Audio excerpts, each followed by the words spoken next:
के भोग से जो सदा उदास रहते हैं वो साधु होते हैं। बंधुओं, जैन परंपरा में एक आचार्य हुए, उनका नाम वज्र स्वामी था, बहुत प्रसिद्ध हुए हैं। और वज्र स्वामी की कहानी भी बहुत बड़ी है, मैं तो उसका एक टुकड़ा बता रहा हूं। वज्र स्वामी के प्रति एक व्यक्ति जो श्रेष्ठ ही था, बहुत धनी था, वो बड़ी श्रद्धा रखता था, समय समय पर आता, दर्शन करता। वो व्यक्ति उनके प्रति बड़ी श्रद्धा रखता था। बंधुओं, उसने प्रार्थना करी, कभी हमारे नगर में, शहर में भी आओ। वज्र स्वामी ने कहा, कभी हम ऐसे निमंत्रण तो कुछ नहीं मानते, कभी होगा, आना हुआ, देखो आ जाएंगे, मिल लेना, बाकी कोई पक्की बात नहीं भाई तब आएंगे, ऐसा होगा। संयोग बना, वज्र स्वामी उसके नगर में चले, ठहरे। वो बहुत खुश हुआ और जो साधु मर्यादा थी उसके अनुसार उसने सेवा का, भक्ति का बड़ा भाव रखा। वज्र स्वामी बागीचे में ठहरे थे और वहीं उनकी धर्मोपदेश होता था। सेठ का आना जाना हुआ, बहुत अच्छा लगा। उसने प्रार्थना की, महाराज आपके संत तो मेरे घर पर पधारे हैं, मुझे बहुत खुशी है, एक बार आप भी मेरे घर पर पधारो। अच्छा भाई, देखो बंधुओं, स्वयं वज्र स्वामी एक बार उसके घर पर गए, दर्शन दिए। वो जैसे एक परंपरा, भाई आज तो परंपरा दर्शन देना, मंगल पाठ सुनाना, गृहस्थ ने आहार पाने की बेनती कर ली, आवश्यकता हुई ले लिया, यही सब होता है। वो बड़े भावना के साथ लेकर गया, ये सब बात हुई। दर्शन देकर मंगल पाठ सुनाकर वे चले आए। ये गड़बड़ हो गई। गड़बड़ क्या हो गई? सेठ की कन्या थी, युवती थी, उसने वज्र स्वामी को देखा और उसके मन में क्या भावना, पाप भावना कहेंगे साधु भाषा में, वो ये सोच बैठी, अगर मैं विवाह करूं तो वज्र स्वामी से करूं। ये बात उसने अपनी माँ से कह दी, उसने अपने उस लड़की के पिता से कह दी कि लड़की का तो दिमाग खराब हो गया, पागल हो गई, ये सी बात कह रही है। तो माँ ने, पिता ने कहा, साधु हैं, गुरु हैं, ये तो गुरु तो पिता से भी ऊपर होते हैं, तो पिता समझ ले, ऐसी बात कभी मन में भी नहीं लानी चाहिए इनके प्रति। बोले मैं ऐसे रह जाऊंगी, अगर विवाह करूंगी तो मैं इनके साथ करूंगी। भयंकर संकट हो गया। आदमी अगर हारता है तो अपने संतान से हारता है, वैसे आदमी हार नहीं मानता, लेकिन संतान के सामने आकर के घुटने ठिकाने पड़ जाते हैं, ऐसी स्थिति है। लड़की ने, कन्या ने अपनी बात कह दी, पिता ने समझा लिया, माँ ने समझा लिया, लेकिन वो नहीं माने और यही बोले ठीक है मैं ऐसे रहूंगी। कहीं सुनते सुनते कानों में उस बात का असर होने लगता है। एक समय आया, एक घड़ी आई, सेठ ने कहा ये लड़की मान नहीं रही है, वज्र स्वामी से पूछ लें, अगर वो मानते हों और वे आते हों संसार में तो अब हमने तो इसका भविष्य देखना है, एकमात्र संतान थी वह, अगर वो मान जाएं ये हम ये काम भी कर देंगे। बहुत कड़वी बात हो गई।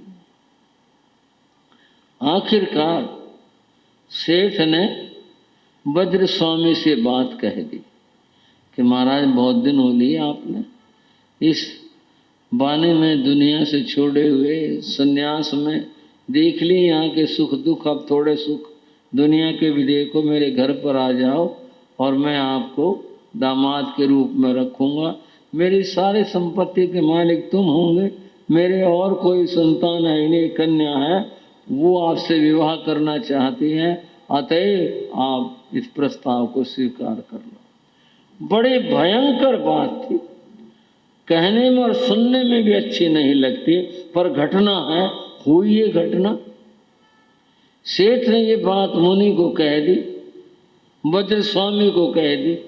यहाँ जो मैं कह रहा था सहजबाई की बात, लोक भोग सदा उदासा, दुनिया के निमंत्रणों से, दुनिया को सुखों से जो सदा उदास होते हैं, इस बात को सुन करके वज्र स्वामी के मन के ऊपर किंचित भी जरा भी प्रभाव नहीं पड़ा।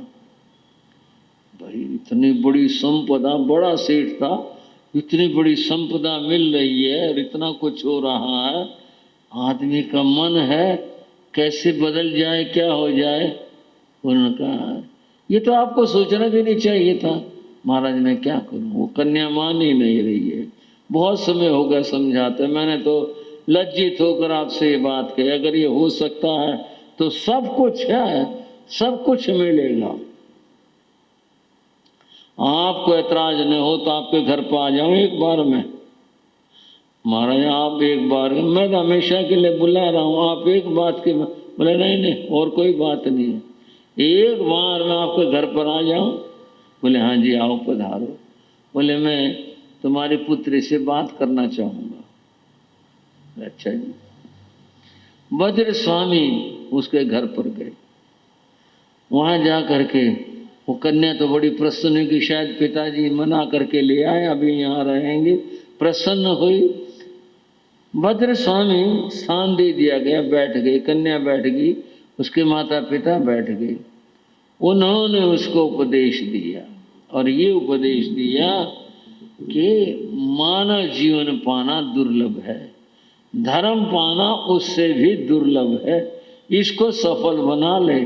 और ये जो संपदा और सुख है ये जीव ने एक बार नहीं पता नहीं कितनी बार प्राप्त किए हैं, तो इस दलदल कीचड़ से निकल और धर्म की ओर आ। बंधुओं जब वज्र स्वामी वहां से उठे तो कन्या ने ये कहा मैं दीक्षा लूंगी।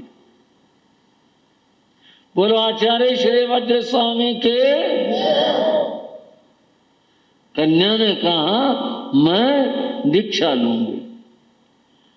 और माता पिता और उलझन में होगी, पहले और मुसीबत थी, अब ये बोली मैं तो साध्वी बनूंगी, दीक्षा लूंगी, अब और बोले इन्होंने आकर के हमारा काम और ज्यादा मुश्किल बना दिया। वज्र स्वामी ने उन्हें भी समझाया और उसके बाद वो लौट आए। बंधुओं उस कन्या ने, इतिहास है आचार्यों का, उस कन्या ने दीक्षा ली, उस कन्या ने दीक्षा ली। अब यहाँ जो मैंने ये वज्र स्वामी के जीवन का ये टुकड़ा सुनाया, इससे आप ये सोच सकते हैं कि संसार के सुखों भोगों के प्रति वज्र स्वामी का मन कितना उदास था। अन्यथा इतना बड़ा निमंत्रण, सब कुछ करा मिल रहा था, सब कुछ सारी चीजें, और उन्होंने स्वयं तो उधर झांकना दूर रहा, उस कन्या को भी उन्होंने संयम के पथ के ऊपर लगा दिया। ये साधुता की बात है। और बंधु वो वज्र स्वामी तो कई सौ वर्ष पहले हुए। ये श्रवण कुमार है, श्रवण कुमार, ये भी समय समय पर जन्मता रहता है। और क्या कहूँ, वज्र स्वामी भी समय समय पर जन्मते रहते हैं।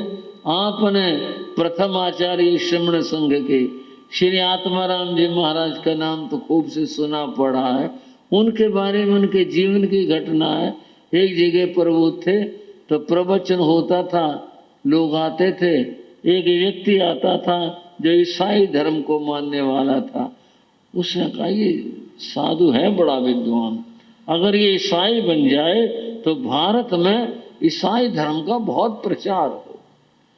पर ये क्यों बदलने लगा, क्यों मानने लगा? ये उसने जो कुछ था कुछ अपना विचार लगाया, बनाया, और बना करके उसने एक दिन कहा श्री आत्माराम जी महाराज से, आप हमारे घर पर पधारो, करो कृपा, आप जैनियों के तो जाते हैं, हमारे घर भी आओ। बोले आ जाएंगे भाई, कोई बात नहीं।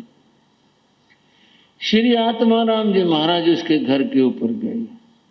कुछ बातें उसने कि साधु जीवन के कष्ट की 2-4 बातें करने के बाद वो कहने लगा, उसकी कन्याएं थी और उसने कहा ये मेरी कन्याएं हैं, जिससे आप चाहो जो संकेत करो उसका विवाह आपसे कर दूंगा।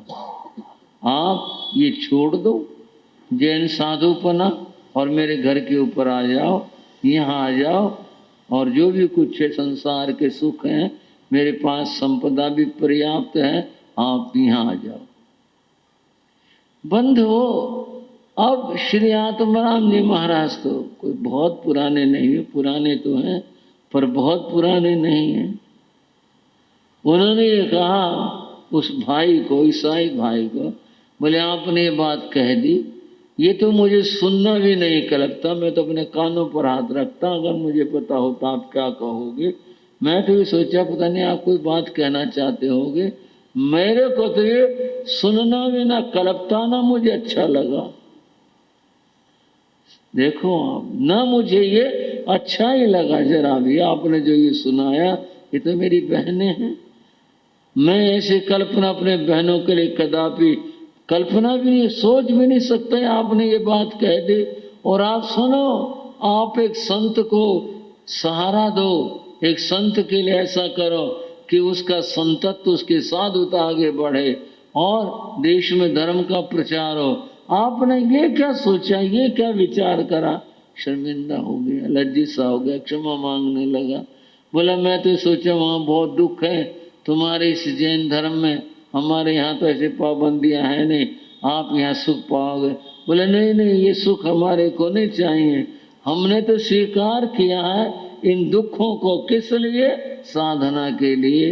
बंधुओं, मैं कह रहा था वे वज्र स्वामी की बात, ये वज्र स्वामी युग युग में जन्मते रहते हैं, इनकी अद्भुत अद्भुत बातें रहती हैं, विचित्र विचित्र बातें रहती हैं। बंधुओं, और बहुत संतों की घटनाएं हैं जहाँ पर हम उनकी साधुता को देखते हैं, कितने अद्भुत और विलक्षण है। हमारे श्री अखेराम जी महाराज थे, कुछ प्रकृति की बात है, उनका शारीरिक जो स्वरूप था वो बहुत ही सुंदर था। सब साधुओं में सबसे ज़्यादा वो ऐसा कुछ माने जाते थे। एक बार आहार के लिए गए तो गृह स्वामी ने किवाड़ बंद कर लिए, बाहर के किवाड़ बंद किए और बोले बैठो। कुछ इस तरह की बातें को समझ गए। उन्होंने इधर उधर देखा, चौक के अंदर एक सीढ़ी लगी हुई थी लकड़ी की, उसे चढ़कर छत पर गए, छत से गली में छलांग मार दी, पात्रे सारे चूर हो गए, उनकी टांग में चोट आई, लेकिन अपने धर्म से किंचित भी विचलित नहीं हुए। फिर उनको जिस तरह भी आए, पड़ोसी लाए, क्या हुआ पता ही नहीं चला बात का। आए गुरु महाराज मायाराम जी ने कहा भाई आगे से ध्यान रखना, अखेराम को कभी अकेला नहीं भेजना, साथ में एक साधु इसके जरूर रहे, जब घरों में जाना, जब कहीं जाना। मायाराम जी ने जब ये प्रतिबंध लगाया तो आप सोच सकते हो उनकी शरीर संपदा कैसी होगी, लेकिन साधुता कितनी ऊंची थी। छत से छलांग लगा करके उन्होंने चोट खा ली, लेकिन अपने धर्म से विचलित नहीं हुए। ये साधुता की बात है। तो साधु वो हैं जो संसार में तो हैं, परंतु उनका मन परमात्मा के पास होता है। बंधुओं, साधु के 27 गुण होते हैं। 27 गुणों के अंदर 5 महाव्रतों की आराधना, आप जानते ही हैं। 5 इंद्रियों का निग्रह है, 4 कषायों से निवृत्ति, 3 योग मन वचन काया, इनके ऊपर काबू में रखना, अर्थात इनको नियंत्रण में रखना। कर्ण सत्य और भाव सत्य, ये 2 साधना है, बारीकी से समझी जा सकती है। 2 ये योग सत्य और संपन्न किए मति श्रुत अंगादि ज्ञान दर्शन चरित्र, इनको संपन्न किए कहते हैं। ज्ञान दर्शन चरित्र की आराधना। खंती जो क्षमावान होते हैं, संवेग जो कि अपने मन के भावों को भीतर में रखते हैं, वेदना को सहन करने वाले होते हैं। वेदना जीता मरणांतिक कष्ट जो है उसको भी सहन करने वाले होते हैं। इस तरह से साधु के ये 27 गुण होते हैं। इनकी आराधना करने वाला साधु होता है। उन साधुओं को नमस्कार किया गया। 27 गुण होने से आज उनके गुणों का स्मरण करके नमो लोई सब सागुणं इस पद की 27 मालाएं जपी जाएंगी आज की साधना के अंदर। और साधु का रंग श्याम माना गया। श्याम रंग क्यों माना गया? कई लोग तर्क करते हैं। ये इसलिए कहा गया कि साधना करते हुए उनको शरीर के प्रति कोई मोह भाव नहीं रहता, इसलिए उनका शरीर का वर्ण श्याम हो जाता है। इसलिए श्याम वर्ण से काली वस्तु शामिल करते हैं, जैसे उर्द आदि इससे शामिल किया जाता है और मालाएं जपी जाती हैं। तो बंधुओं, साधु को श्रद्धा के साथ वंदन नमन करते हुए अपना जीवन सफल करें और कर्मों की निर्जरा करें। इस प्रकार साधु का स्वरूप है। नमोकार महामंत्र की महिमा की चर्चा चल रही है। मैना सुंदरी की कथा आपके सामने प्रस्तुत कर रहा हूँ। आगे बात करते हैं। राजमहल से बाहर आई, किसकी बात चल रही है? मैना सुंदरी की। पिता ने तो क्रूर कठोर हो करके उस अपनी बेटी के साथ में वैर बना करके उसका विवाह कोढ़ी के साथ कर दिया और कन्या को विदा भी कर दिया। देना लेना किस बात का? क्या जिसने काम ही ऐसा किया हो? जाओ बेटे अपने घर जाओ, चलो तुम्हारा काम पूरा हुआ। अब